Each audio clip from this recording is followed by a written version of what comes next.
How should we who have been saved now live? Romans 6 speaks plainly.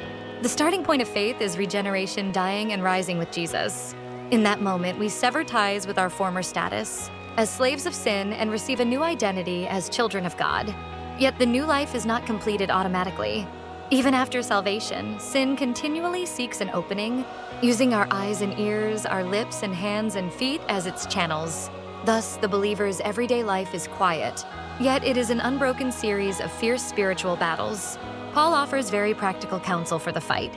Do not yield your members as instruments of sin, but present them to God as weapons of righteousness. There is a strong foundation for this. We are no longer under the condemnation of the law, but under grace. The master has changed. Sin has lost its legal right to rule our lives, and within the reign of grace, we are freed to obey. Therefore, to live as a slave of righteousness is not a heavy obligation, but a joyful response to the love that saved us. It is not forced but voluntary obedience. Not mere form, but obedience that flows from relationship. Such obedience bears the fruit called holiness within us. And that holiness, in turn, makes obedience easier and more natural. A virtuous cycle begins. We break free from the old habits that dragged us along under sin and taste true. Freedom. The freedom that belongs to God. At the end, Paul sharply contrasts the outcomes of the two ways.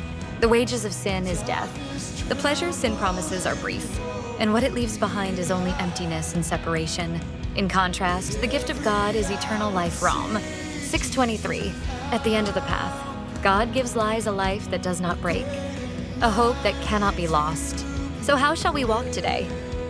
First, know affirm in heart and on your lips the gospel that I am dead to sin and alive to God. Rome 6:1. Next, lift your gaze and your time, your words and your talents deliberately to God as weapons of righteousness. Finally, practice even one righteous choice today, an honest report. A clean click online, faithfulness to a promised time, words that build instead of words that wound. One small act of obedience calls forth the next, and that path leads to holiness. The life of a slave of righteousness is not something we must do, but the way to enjoy the grace already given. Today, as we offer our bodies and hearts as weapons of righteousness and walk this way, may you taste as a present reality the richness of the eternal life God gives.